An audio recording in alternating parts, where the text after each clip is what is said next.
హనుమంతుడు ఆమెతో చెయ్య కలపడానికి మనసులో సంకల్పించి పైకి అతి మృదువుగా, నువ్వు అన్నట్టు నేను వానరుణ్ణే. ఈ నగర సౌందర్య దర్శన వ్యామోహంతో వచ్చాను, అంతకు మించి ఏమీ లేదు అనగా, ఓరి దుర్బుద్ధి, రావణ పాలితమైన లంకలో నా అనుమతి లేకుండా ప్రవేశిస్తావా? తిరిగి వెళ్ళు, ప్రాణాల మీద తీపి ఉంటే అంటుండగా హనుమంతుడు, అమ్మాయి, ఈ నగరం చూడకుండా వెళ్ళను అనగా తీవ్ర క్రోధంతో అరచేతితో ఒక్క చరుపు చరిచింది. అంతే, హనుమంతుడు కుడి చేయి పిడికిలి బిగించి చెయ్యి పైకెత్తి ఒక్క గుద్దుగుతాడు. అయితే ఆడదానిని చంపరాదని భావించి మర్మఘాతం చెయ్యలేదు. అయినా ఆ ముష్టిఘాతానికి ఆగలేక చాప చుట్టగా నేలకూలింది. అది చూసి హనుమంతుడు జాలిగా ఆమెను లేవనెత్తగా, ఆ రాక్షసి పూర్వస్మృతితో, ఓ వానరోత్తమ, మహాత్ములు ప్రసన్న హృదయంతో దీనులను చూస్తారు. నీ వీర పరాక్రమంతో నన్ను జయించావు. ఇప్పుడు నాకు ప్రజాపతి బ్రహ్మ చెప్పిన మాట గుర్తుకు వస్తున్నది. నన్నెవడు జయిస్తాడో వాని వల్లనే లంక నాశనమవుతుంది అన్నాడు ఆయన. సీతాపహరణ ఫలంగా రావణుడు ఇప్పుడు సర్వనాశనం అవుతాడు. నీకు ఈ నగరంలో ఎదురు లేదు. స్వేచ్ఛగా నగరంలోకి వెళ్ళి జానకిని అన్వేషించు అంది. హనుమంతుడు ముందుకు సాగుతున్నాడు. ద్వారం గుండా వెళ్ళడం ఇష్టం లేక ప్రాకారం దాటి శత్రువు శిరస్సు మీద పెట్టినట్టు ఎడమకాలు లోపల పెట్టాడు.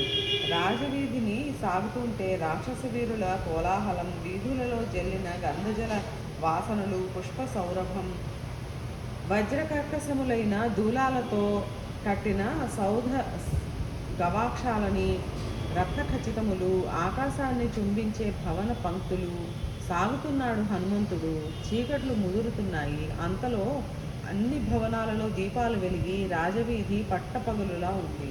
రంగురంగుల పూలమాలలతో, వివిధ అలంకరణ సామాగ్రితో అప్సరకాంతలను తలపించే రాక్షస నారీమణుల మదన వశీభూత నయన కాంతులతో, త్రిస్థానస్వర సంయుత గీత వాద్య గోష్ఠులతో నృత్యం చేసే మదవతులను కాంచి కంకణ స్వనాలతో నయన శ్రవణ తర్పణంగా ఉన్న భవనాలలో రాక్షస వీరుల సంతోష గర్జనలు, భూజా స్ఫోటిత శబ్దాలు వింటూ మారుతి అన్వేషణ సాగిస్తున్నాడు. సుదాత స్వరితాలతో అధ్యయనం చేసేవారు కొందరు, నిర్విరామ రావణ స్తోత్ర పాఠకులు మరికొందరు.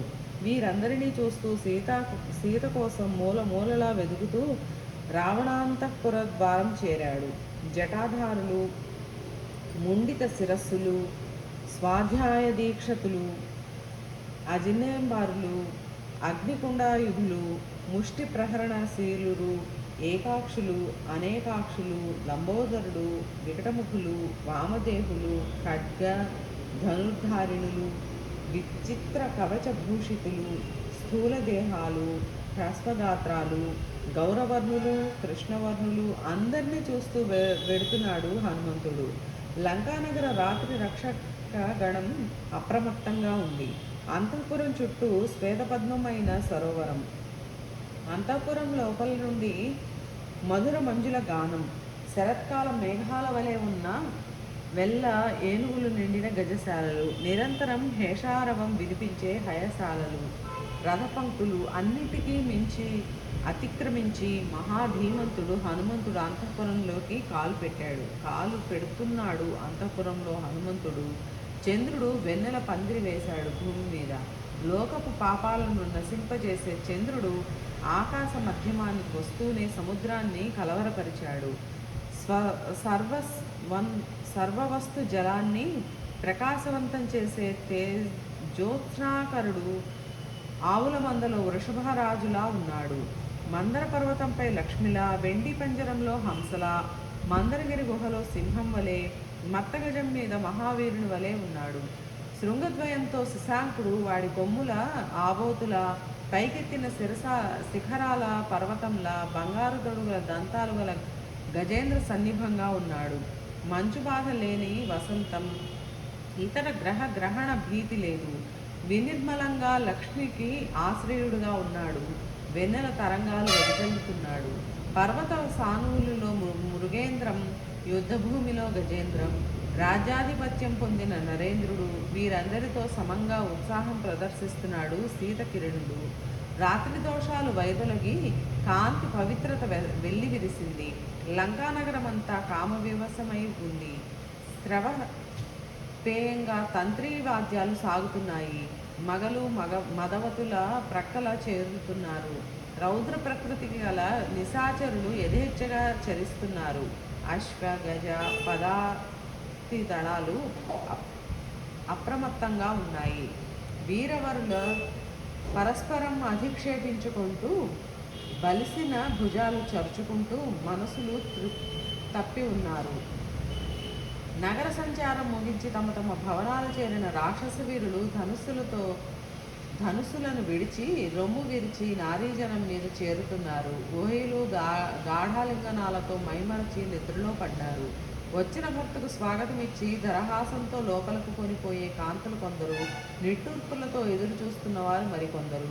బుద్ధికుశులలు రూపసంపన్నులు అయిన వారితో పాటు వికృతాకారాలతో వికట నామాలతో ఉన్న వారిని కూడా చూశాడు హనుమంతుడు. సుగుణ సంపదతో రూపసంపన్నులైన నారీమణులు తమ భర్తలతో అన్యోన్యంగా ఉండటము చూశాడు.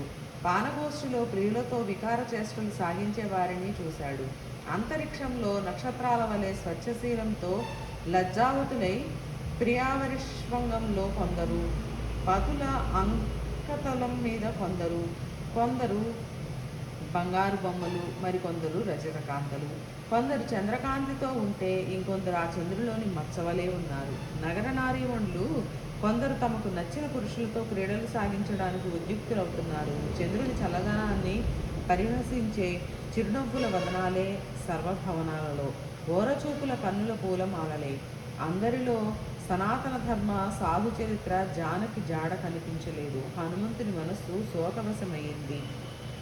ప్రాకారాలన్నీ దాటి ప్రాకారాలలో భవనాలన్నీ వెతికి అంతఃపుర ప్రధాన మందిరంలో అడుగుపెట్టాడు. బహురత్న సమాకీర్ణమై అమూల్య సేనాసన సముద్రమై సమృద్ధమై రాక్షస వీర రక్షితమై నిశాచరీ నారీ పరివేష్టితమై ఉన్నది. ఆ ప్రాకారంలో ఉన్న రాక్షసేశ్వరుని సోదరులైన విభీషణ కుంభకర్ణుల సౌధాలు, సేనానులైన ప్రహస్త, మహోదర, మహాపార్శ్వ, విరూపాక్ష, విద్యుజ్జిహ్వ, విద్యున్మాలి, సుఖ, సారణ, వజ్రదంష్ట్రులతో జంబుమాలి, సుమాలి, రశ్మికేతు, సూర్యశత్రు, వజ్రకాయ, ధూమ్రాక్ష, ద్విజిహ్వ, కరాళ, మస్తిముఖ, శోణితాక్ష, హస్మకర్ణ, ధ్వజగ్రీవ, పిశాచాదుల భవనాలన్నీ అన్వేషించి రావణుని ప్రసాదంలో అడుగుపెట్టాడు. ఆ ప్రసాదం మహావీరుల రక్షణలో ఉంది. అందరూ ఆయుధపాణులై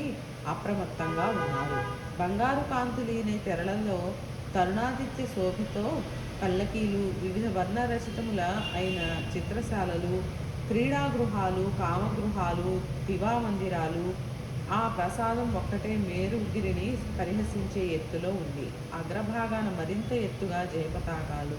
భూమండలం లేని నిక్షేపాలన్నీ అక్కడే సమాయుక్తమైనట్లు ఉన్నాయి. భవనం గోడలతో పొదిగిన రత్నకాంతులతో భవనం అంతా పట్టపగటి సూర్యకాంతితో వెలుగుతున్నది. శయన ఆసన పాత్రలన్నీ బంగారు శోభలీనుతున్నాయి.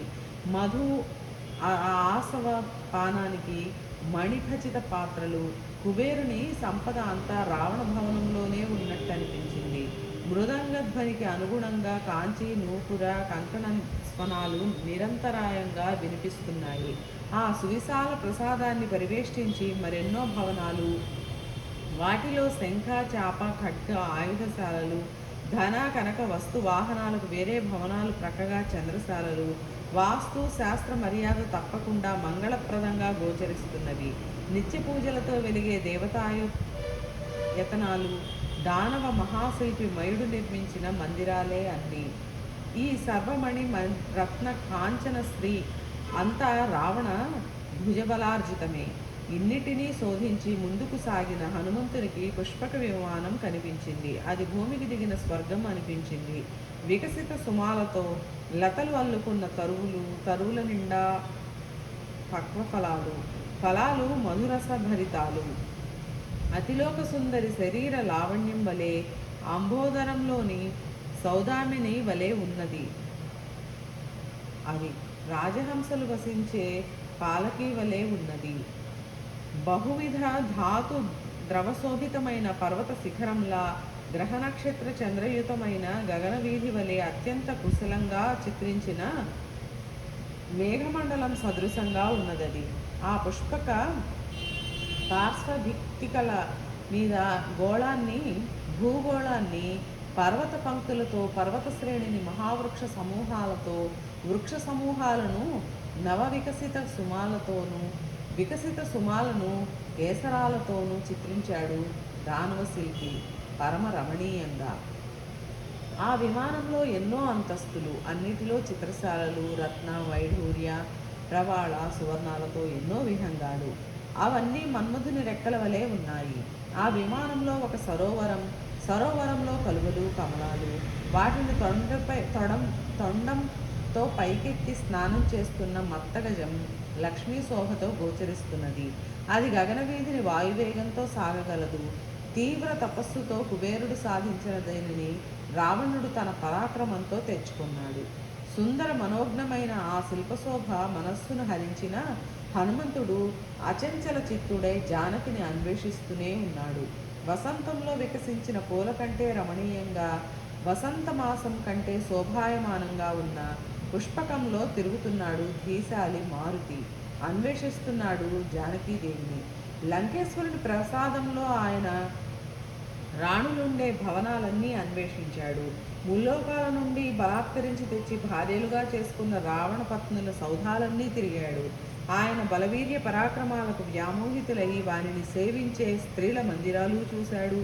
స్నాన మందిరాలు, మహాననశాలలు, రత్న భాండాగారాలు చూశాడు. అంతటా సుగంధం వ్యాపించి ఉంది. మణినిర్మిత సోపానాలు, బంగారు తెరల కిటికీలు, వజ్రాలతో ముత్యాలతో గోడలు, స్ఫటిక శోభిత భూతలము, సుందర వస్తుజాల వేష్టితం అయిన పుష్పకం అంతా చూశాడు. ఆ విమానం మధ్యంలోని విశాల మందిరాంతర భాగంలో అర్ధరాత్రం వరకు నృత్యగాన గోష్ఠులతో అలసిన జనం నిద్రిస్తున్నది. రత్నదీప కాంతులలో నారీజనం అత్యంత సుందరంగా ఉన్నారు. స్వర్ణమయ రత్నభూషణాలు, రంగురంగుల మేలిమి చీరలు, పద్మగంధ శోభిత వదనాలతో ఉదయం వికసించి రాత్రి ముకుళించుకునే అరుణ కమలాలు నిండిన సరోవరంలా ఉంది. ఆ ముఖాంబుజాల మీద పిల్లగాలికి ఎగిరే ముంగురులు తుమ్మెదలను తలపించాయి. నక్షత్ర శోభితమైన గగన వీధిలా ఉన్నది తారావదనాలతో ఆ మందిరం. వారి మధ్య రాక్షసేశ్వరుడు శరశ్చంద్రుని వలె ఉన్నాడు. బాగా మద్యం సేవించి నృత్యగానాలతో అలసిపోయారేమో. గాఢ నిద్రలో ఉన్న వారికి నుదుట తిలకం అడ్డంగా జారింది. కొందరి నూపురాలు ఎగుడు దిగుడుగా ఉన్నాయి. కంఠాహారాలు అస్తవ్యస్తంగా ఉన్నాయి. వక్షోజాలపై ఆచ్ఛాదన లేదు. ముత్యాల హారాల వలె వాటిపై చీనాంసుకాలు. కొందరి కర్ణాభరణాల క్రింద పడిపోయాయి. చంద్రకాంతులు జల్లే హారాల మధ్య స్తనమండలాలు రాయంచెలను తలపింపచేస్తున్నాయి. చక్రవాకాలకు కారండవ భ్రమ కలిగిస్తున్నాయి. ఇసుక తిన్నెల వలె జగనాలు, పద్మ సదృశ కింకిణులు, వారంతా నదీ దేవతల వలె ఉన్నారు. కొందరి కుచమధ్యంలో మృదంగాలున్నాయి. కొందరు నిద్రలో విడిచే నిట్టూర్పులకు చీర చెరుగులు పతాకాల వలె ఎగురుతున్నాయి. వారి వదనాల నుండి వెలువడే సుగంధం మత్తెక్కిస్తున్నది. ఆ మత్తులో ఒక నారీమణి తన ప్రక్కగా నిద్రించే సవతినే రాక్షసేశ్వరుడిగా భావించి ఆ ముఖాన్ని ముద్దులాడుతున్నది. కొందరు తమ నభీజనం భుజాలనే తలగడలుగా ఉంచుకున్నారు. కొందరి వస్త్రాలు అడ్డదిడ్డంగా పడి ఉన్నాయి. ఆ అర్ధనగ్న దేహాలతో ఒకరినొకరు ఆలింగనం చేసుకుంటున్నారు.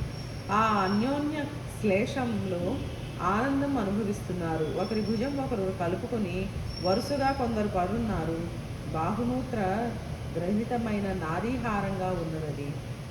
నల్లత్రాచుల వంటి కేశపాసాలు, నవ వికసిత సమసదృశంగా వదనాలు, పూలగుత్తుల బోలు వక్షోజాలు, తరుశాఖల వలె భుజాలు, వీటితో వసంత స్త్రీవనంలా ఉన్నది ఆ సన్నివేశం. ఇందరు సుందరీమణులున్నా రావణుడు సీతాపహరణం చేశాడు అంటే ఆవిడ ఈ జనాన్ని తలదన్నే సౌందర్యవతి కావాలి అనుకున్నాడు హనుమంతుడు. ఆ మందిరంలో ముందుకు సాగాడు. స్ఫటిక, మణి, రత్న, దంత, కాంచన నిర్మితమైన శయనం గోచరించింది. దివ్యమాలలతో చంద్రకాంతులీనే ఛత్రం దాని లంకా దానికి అలంకారంగా ఉంది. సూర్యకాంతుల పాదపీఠం దాని ప్రక్కనే ఉంది. ఆ తల్పానికి ఇరువంకల సుందర వనితలిరువురు చమరీ వాలాలతో రావణునికి గాలి వీస్తున్నారు. సుగంధ సౌరభం మత్తుగా వస్తున్నది. ఆ గంధం ధూప నాసాతర్పణంగా ఉంది.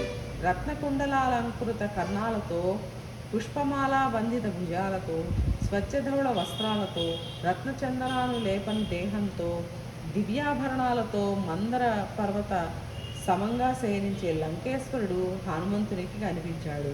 సుష్టుగా మద్యం సేవించి కామినీజన గోష్ఠిలో అలసి హాయిగా నిద్రిస్తున్న రావణుని చూడడానికి హనుమంతుడు తానున్న చోటు నుండి మరొక ఉన్నత స్తంభం అధిరోహించాడు.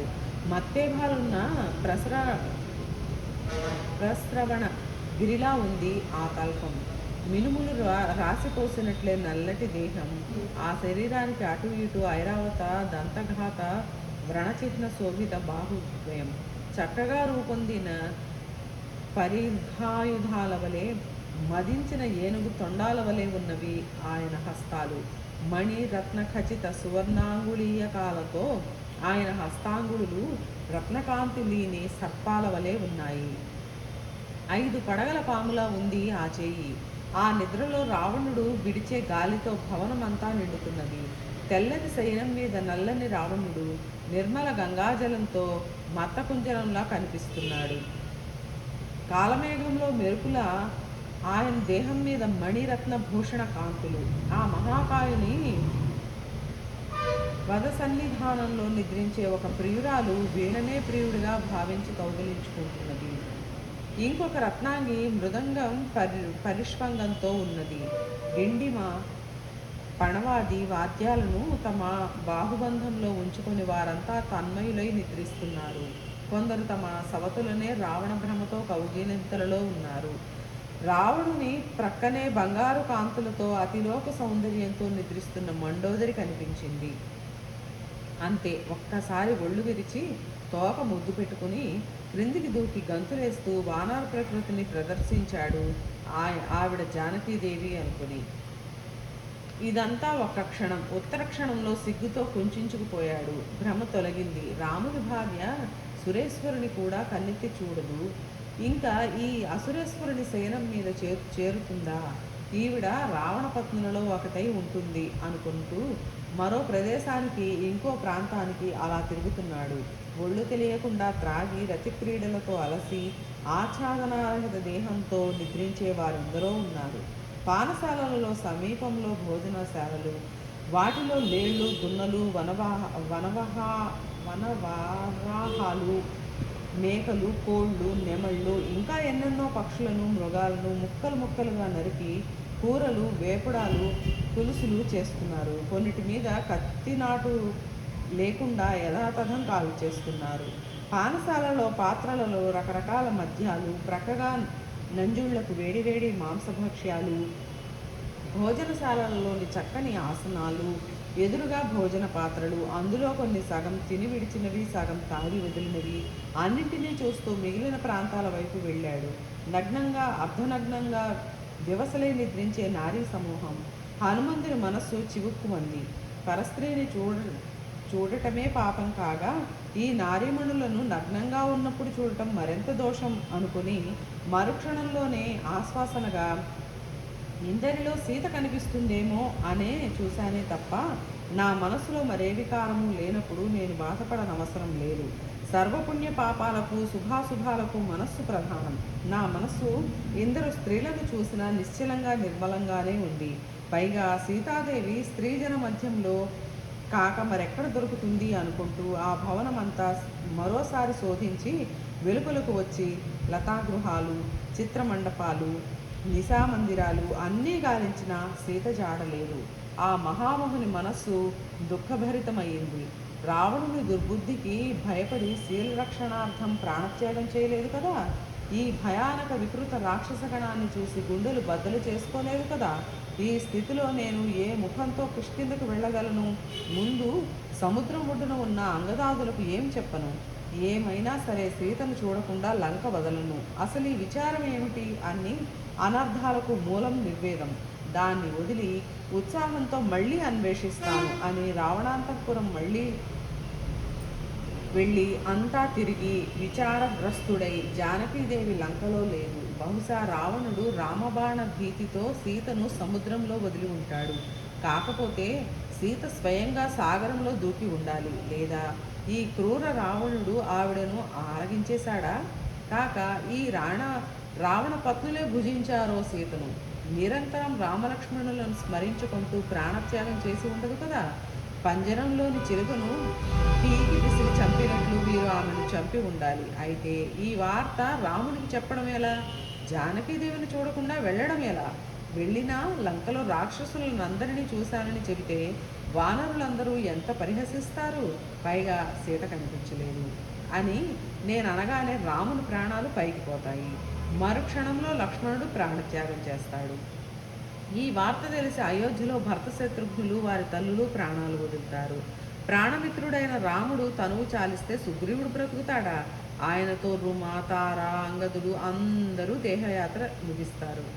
మా సేనాధిపతులు కొండల మీద నుండి దొర్లిపడి ప్రాణాలు వదులుతారు. ఇంతమంది ప్రాణాలను తీసేందుకా నేను ఇంత శ్రమపడ్డది? ఇక్ష్వాకు వంశం వానరగణం నశించడం కోసమా నేను సాగరలంఘనం చేసినది? ఒక్కటే మాట, సీత కనిపించకపోతే నేను లంక నుండి కదలను. వారంతా నా రాక కోసం ఎదురు చూస్తూ ఎంతకాలమైనా జీవిస్తారు.